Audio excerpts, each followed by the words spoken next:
प्रणम्य शिरसा देवं गौरीपुत्रं विनायकं भक्तावासं स्मरेन् नित्यम् आयुः कामार्थसिद्धये। प्रथमं वक्रतुण्डं च एकदन्तं द्वितीयकं तृतीयं कृष्णपिङ्गाक्षं गजवक्त्रं चतुर्थकम् लम्बोदरं पञ्चमं च षष्ठं विकटमेव च सप्तमं विघ्नराजं च धूम्रवर्णं तथाष्टमम् नवमं फालचन्द्रं च दशमं तु विनायकम् एकादशं गणपतिम् द्वादशं तु गजाननम् द्वादशैतानि नामानि त्रिसन्ध्यं यः पठेन्नरः न च विघ्नभयं तस्य सर्वसिद्धिकरं प्रभो। विद्यार्थी लभते विद्यां धनार्थी लभते धनम् पुत्रार्थी लभते पुत्रान् मोक्षार्थी लभते गतिम्। जपेत् गणपति स्तोत्रम् षट्भिर्मासैः फलं लभेत् संवत्सरेण सिद्धिं च लभते नात्र संशयः। अष्टभ्यो ब्राह्मणेभ्यश्च लिखित्वा यः समर्पयेत् तस्य विद्या भवेत् सर्वा गणेशस्य प्रसादतः। तस्य विद्या भवेत् सर्वा गणेशस्य प्रसादतः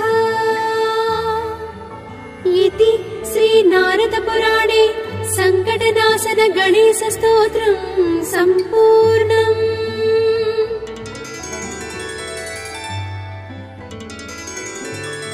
प्रणम्य शिरसा देवं गौरीपुत्रं विनायकं भक्तावासं स्मरेन् नित्यम् आयुः कामार्थसिद्धये। प्रथमं वक्रतुण्डं च एकदन्तं द्वितीयकं तृतीयं कृष्णपिङ्गाक्षं गजवक्त्रं चतुर्थकम् लम्बोदरं पञ्चमं च षष्ठं विकटमेव च सप्तमं विघ्नराजं च धूम्रवर्णं तथाष्टमम् नवमं फालचन्द्रं च दशमं तु विनायकम् एकादशं गणपतिम् द्वादशं तु गजाननम् द्वादशैतानि नामानि त्रिसन्ध्यं यः पठेन्नरः न च विघ्नभयं तस्य सर्वसिद्धिकरं प्रभो। विद्यार्थी लभते विद्यां धनार्थी लभते धनम् पुत्रार्थी लभते पुत्रान् मोक्षार्थी लभते गतिम्।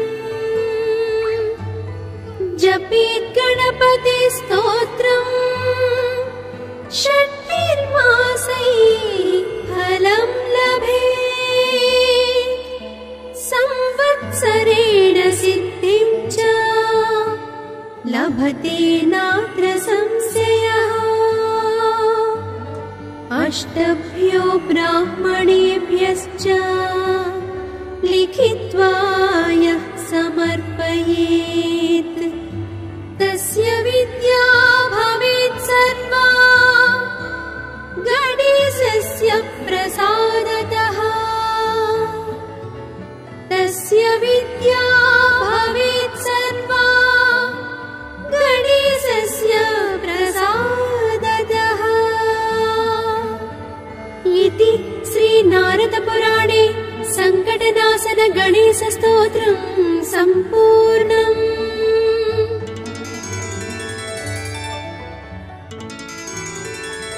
प्रणम्य शिरसा देवम् गौरीपुत्रं विनायकम् भक्तावासं स्मरेत् नित्यम्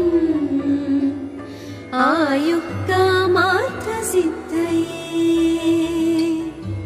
प्रथमं वक्रतुण्डं च एकदन्तं द्वितीयकम् तृतीयं कृष्णपिङ्गाक्षम् गजवक्त्रं चतुर्थकम् लम्बोदरं पञ्चमं च षष्ठं विकटमेव च सप्तमं विघ्नराजं च धूम्रवर्णं तथाष्टमम् नवमं फालचन्द्रं च दशमं तु विनायकम् एकादशं गणपतिम् द्वादशं तु गजाननम् द्वादशैतानि नामानि त्रिसन्ध्यं यः पठेन्नरः न च विघ्नभयं तस्य सर्वसिद्धिकरं प्रभो। विद्यार्थी लभते विद्याम् धनार्थी लभते धनम् पुत्रार्थी लभते पुत्रान् मोक्षार्थी लभते गतिम्। जपेत् गणपति स्तोत्रम् षण्मासैः फलं लभेत् संवत्सरेण सिद्धिं च लभते नात्र संशयः। अष्टभ्यो ब्राह्मणेभ्यश्च लिखित्वा यः समर्पयेत् तस्य विद्या भवेत् सर्वा गणेशस्य प्रसादतः। तस्य विद्या भवेत् सर्वा गणेशस्य प्रसादतः। इति श्रीनारदपुराणे संकटनाशन गणेश स्तोत्रम् सम्पूर्णम्।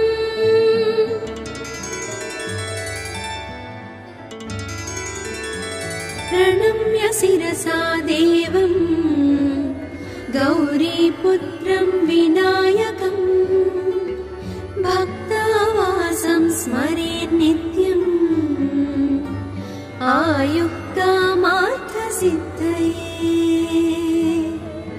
प्रथमं वक्रतुण्डं च एकदन्तं द्वितीयकम् तृतीयं कृष्णपिङ्गाक्षम् गजवक्त्रं चतुर्थकम्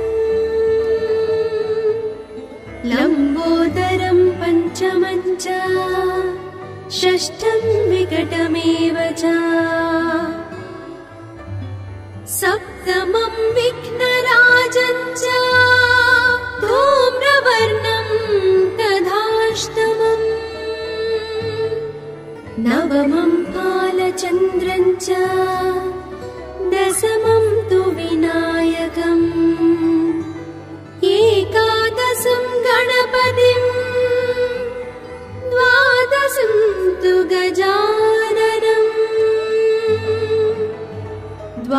द्वादशैतानि नामानि त्रिसन्ध्यं यः पठेन्नरः न च विघ्नभयं तस्य सर्वसिद्धिकरं प्रभो विद्यार्थी लभते विद्यां धनार्थी लभते धनम् पुत्रार्थी लभते पुत्रान् मोक्षार्थी लभते गतिम् जपेत् गणपति स्तोत्रम् षट्भिर्मासैः फलं लभेत् संवत्सरेण सिद्धिं च लभते नात्र संशयः अष्टभ्यो ब्राह्मणेभ्यश्च लिखित्वा यः समर्पयेत् तस्य विद्या भवेत् सर्वा गणेशस्य प्रसादतः तस्य विद्या भवेत् सर्वा गणेशस्य प्रसादतः इति श्रीनारदपुराणे संकटनाशन गणेश स्तोत्रम् सम्पूर्णम्।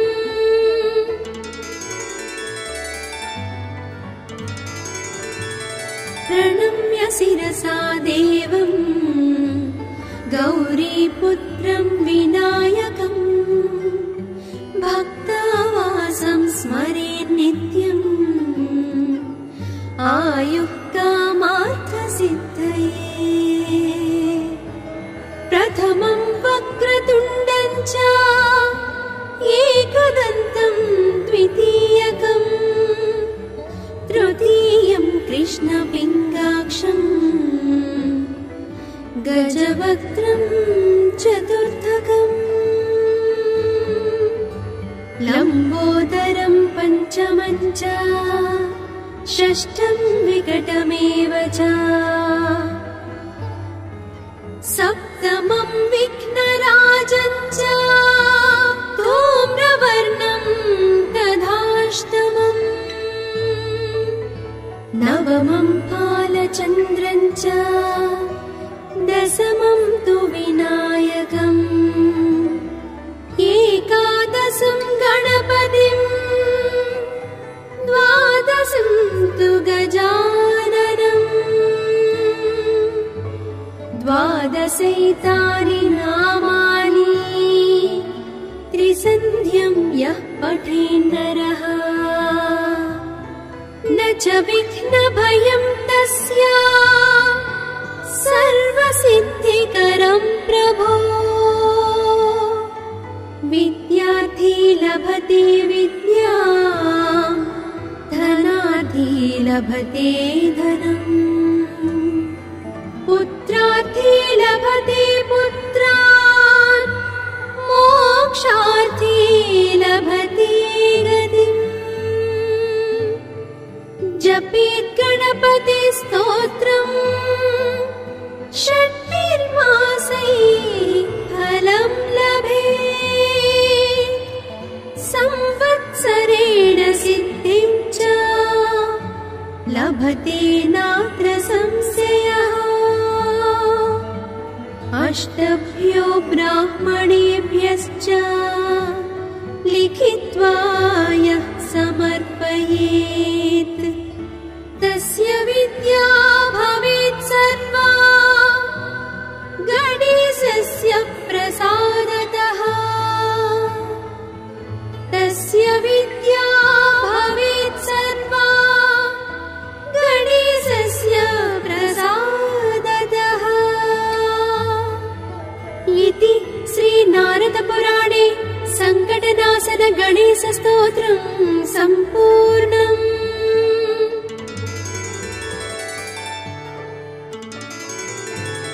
प्रणम्य शिरसा देवम् गौरीपुत्रं विनायकम् भक्तावासं स्मरेन् नित्यम्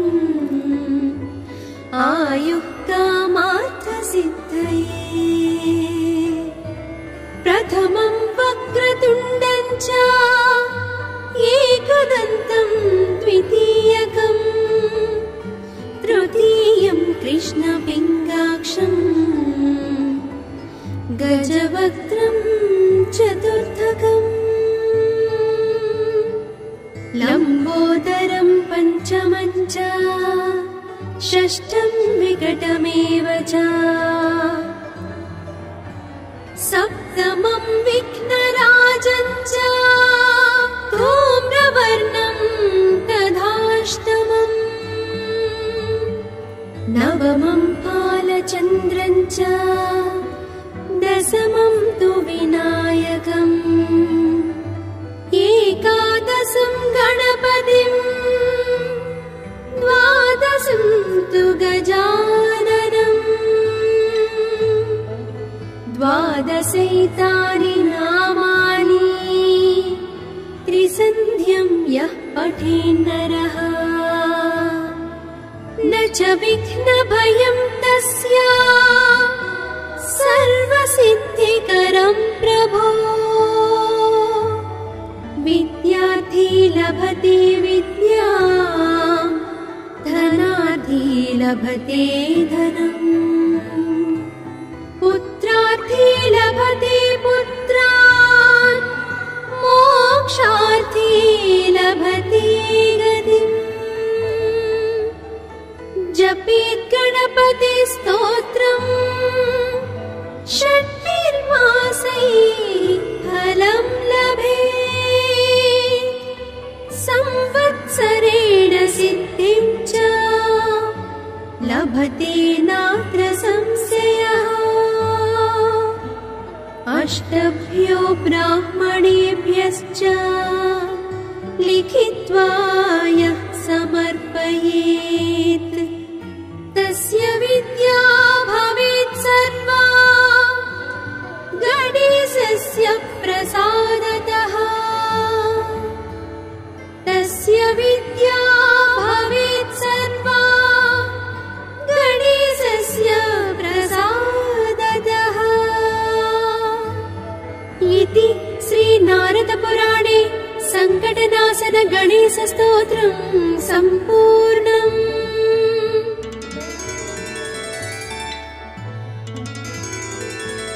प्रणम्य शिरसा देवम् गौरीपुत्रं विनायकम् भक्तावासं स्मरेन् नित्यम् आयुः कामार्थसिद्धये प्रथमं वक्रतुण्डं च एकदन्तं द्वितीयकम् तृतीयं कृष्णपिङ्गाक्षम् गजवक्त्रं चतुर्थकम् लम्बोदरं पञ्चमं च षष्ठं विकटमेव च सप्तमं विघ्नराजं च धूम्रवर्णं तथाष्टमम् नवमं फालचन्द्रं च दशमं तु विनायकम् एकादशं गणपतिम् द्वादशं तु गजाननम् द्वादशैतानि नामानि त्रिसन्ध्यं यः पठेन्नरः न च विघ्नभयं तस्य सर्वसिद्धिकरं प्रभो विद्यार्थी लभते विद्यां धनार्थी लभते धनम् पुत्रार्थी लभते पुत्रान् मोक्षार्थी लभते गतिम् जपेत् गणपति स्तोत्रम् षट्भिर्मासैः फलं लभेत् संवत्सरेण सिद्धिं च लभते नात्र संशयः अष्टभ्यो ब्राह्मणेभ्यश्च लिखित्वा यः समर्पयेत् तस्य विद्या भवेत् सर्वा गणेशस्य प्रसादतः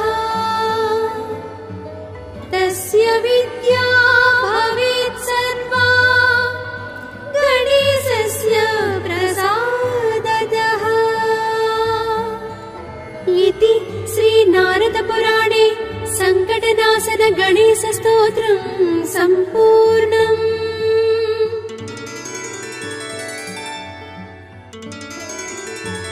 प्रणम्य शिरसा देवम् गौरीपुत्रं विनायकम् भक्तावासं स्मरेत् नित्यम्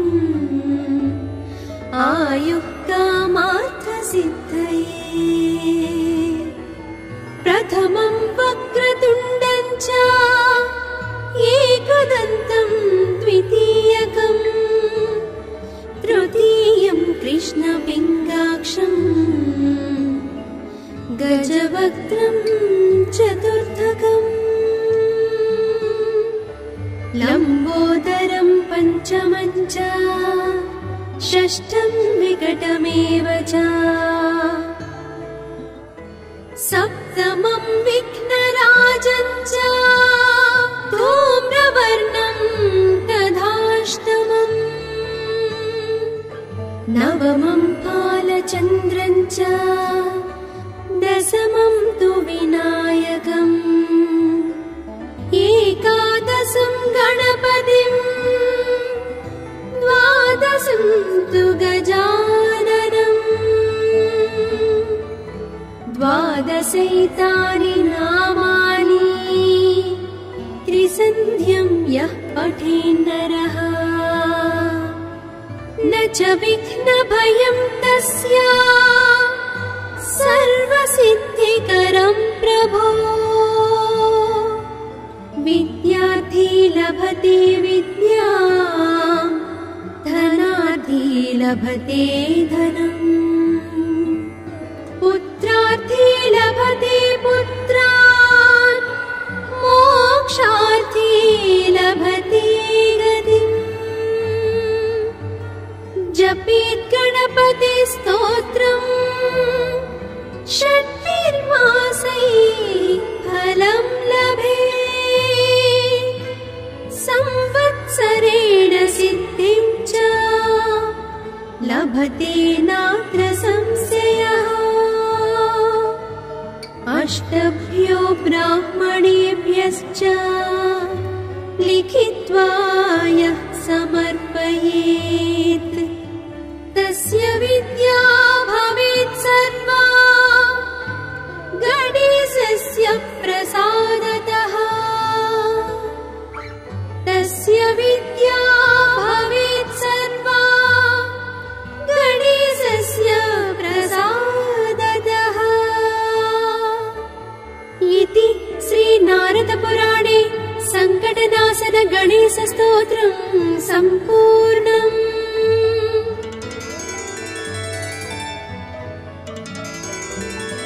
प्रणम्य शिरसा देवम् गौरीपुत्रं विनायकम् भक्तावासं स्मरेत् नित्यम् आयुः कामार्थसिद्धये। प्रथमं वक्रतुण्डं च एकदन्तं द्वितीयकम् तृतीयं कृष्णपिङ्गाक्षं गजवक्त्रं चतुर्थकम्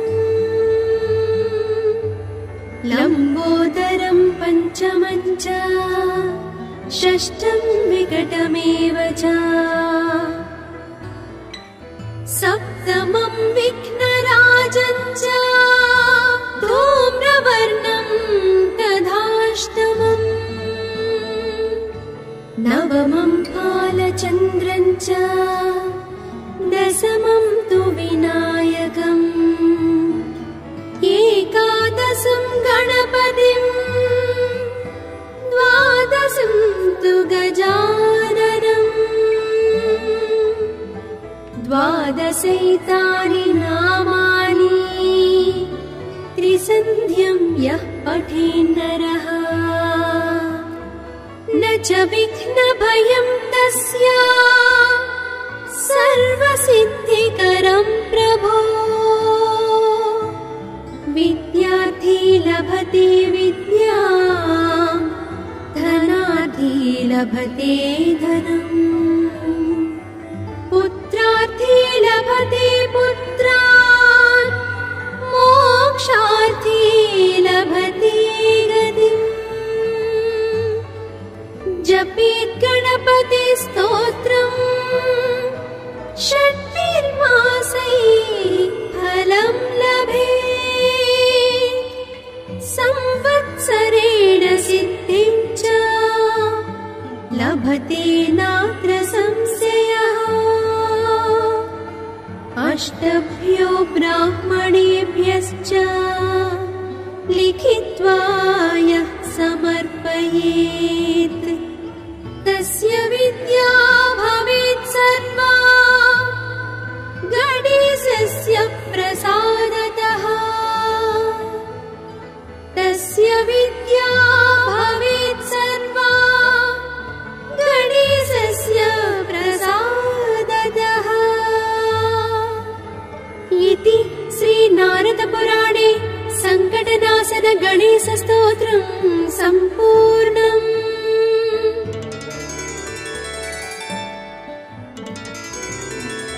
प्रणम्य शिरसा देवम् गौरीपुत्रं विनायकम् भक्तावासं स्मरेत् नित्यम् आयुः कामार्थसिद्धये प्रथमं वक्रतुण्डं च एकदन्तं द्वितीयकम् तृतीयं कृष्णपिङ्गाक्षम् गजवक्त्रं चतुर्थकम् लम्बोदरं पञ्चमं च षष्ठं विकटमेव च सप्तमं विघ्नराजं च धूम्रवर्णं तथाष्टमम् नवमं फालचन्द्रं च दशमं तु विनायकम् एकादशं गणपतिम् द्वादशं तु गजाननम् द्वादशैतानि नामानि त्रिसन्ध्यं यः पठेन्नरः न च विघ्नभयं तस्य सर्वसिद्धिकरं प्रभो विद्यार्थी लभते विद्यां धनार्थी लभते धनम् पुत्रार्थी लभते पुत्रान् मोक्षार्थी लभते गतिम् जपेत् गणपति स्तोत्रम् षट्भिर्मासैः फलं लभेत् संवत्सरेण सिद्धिं च लभते नात्र संशयः अष्टभ्यो ब्राह्मणेभ्यश्च लिखित्वा यः समर्पयेत् तस्य विद्या भवेत् सर्वा गणेशस्य प्रसादतः तस्य विद्या भवेत् सर्वा गणेशस्य प्रसादतः इति श्रीनारदपुराणे सङ्कटनाशन गणेशस्तोत्रम् सम्पूर्णम्।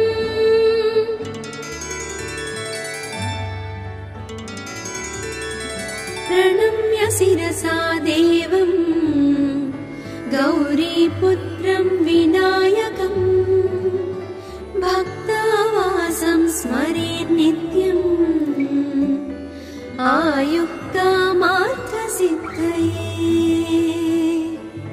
प्रथमं वक्रतुण्डं च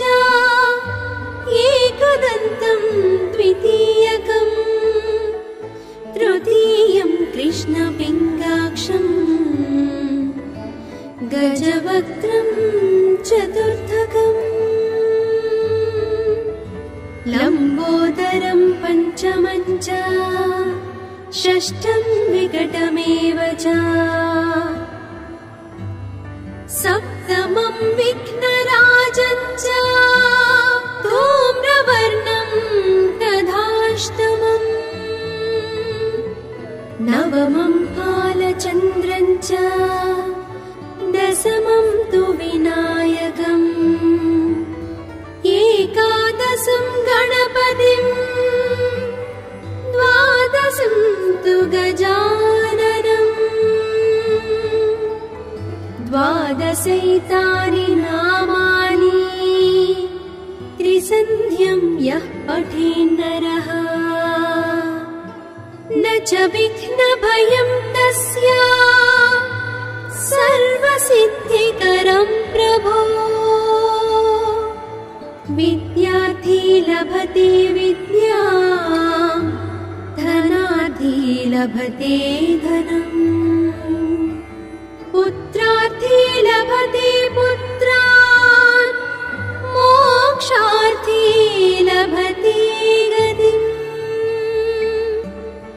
जपेत् गणपति स्तोत्रम् षट्भिर्मासैः फलं लभेत् संवत्सरेण सिद्धिं च लभते नात्र संशयः अष्टभ्यो ब्राह्मणेभ्यश्च लिखित्वा यः समर्पयेत् तस्य विद्या भवेत् सर्वा गणेशस्य प्रसादतः तस्य विद्या भवेत् सर्वा गणेशस्य प्रसादतः इति श्रीनारदपुराणे सङ्कटनाशन गणेशस्तोत्रम् सम्पूर्णम्।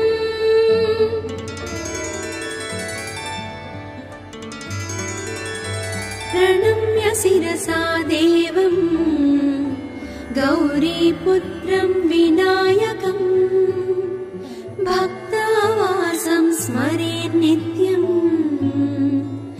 आयुः कामार्थसिद्धये प्रथमं वक्रतुण्डं च एकदन्तं द्वितीयकम् तृतीयं कृष्णपिङ्गाक्षम् गजवक्त्रं चतुर्थकम् लम्बोदरं पञ्चमं च षष्ठं विकटमेव च सप्तमं विघ्नराजं च धूम्रवर्णं तथाष्टमम् नवमं फालचन्द्रं च दशमं तु विनायकम् एकादशं गणपतिम् द्वादशं तु गजाननम् द्वादशैतानि नामानि त्रिसन्ध्यं यः पठेन्नरः न च विघ्नभयं तस्य सर्वसिद्धिकरं प्रभो विद्यार्थी लभते विद्यां धनार्थी लभते धनम् पुत्रार्थी लभते पुत्रान् मोक्षार्थी लभते गतिम् जपेत् गणपति स्तोत्रम् षट्भिर्मासैः फलं लभेत् संवत्सरेण सिद्धिं च लभते नात्र संशयः अष्टभ्यो ब्राह्मणेभ्यश्च लिखित्वा यः समर्पयेत् तस्य विद्या भवेत् सर्वा गणेशस्य प्रसादतः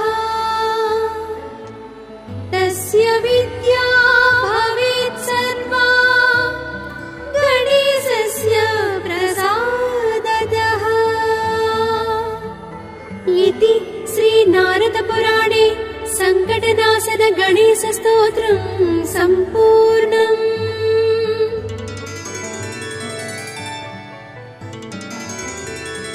प्रणम्य शिरसा देवम् गौरीपुत्रं विनायकम् भक्तावासं स्मरेत् नित्यम्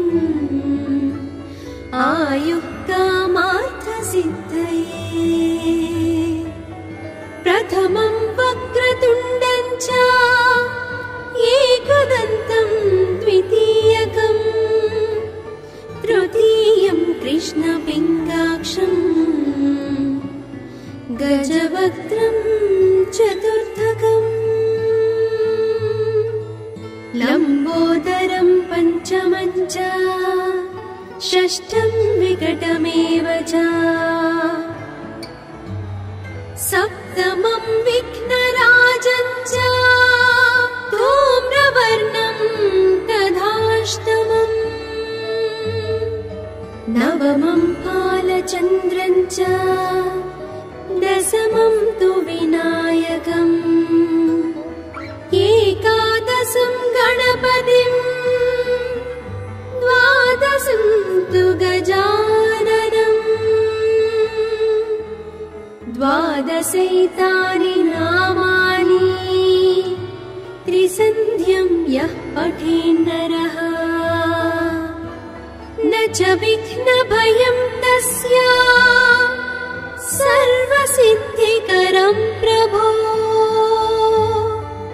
विद्यार्थी लभते विद्यां धनार्थी लभते धनम् पुत्रार्थी लभते पुत्रान् मोक्षार्थी लभते गतिम्। जपेत् गणपति स्तोत्रम् षट्भिर्मासैः फलं लभेत् संवत्सरेण सिद्धिं च लभते नात्र संशयः। अष्टभ्यो ब्राह्मणेभ्यश्च लिखित्वा यः समर्पयेत् तस्य विद्या भवेत् सर्वा गणेशस्य प्रसादतः। तस्य विद्या भवेत् सर्वा गणेशस्य प्रसादतः इति श्रीनारदपुराणे सङ्कटनाशन गणेशस्तोत्रं सम्पूर्णम्।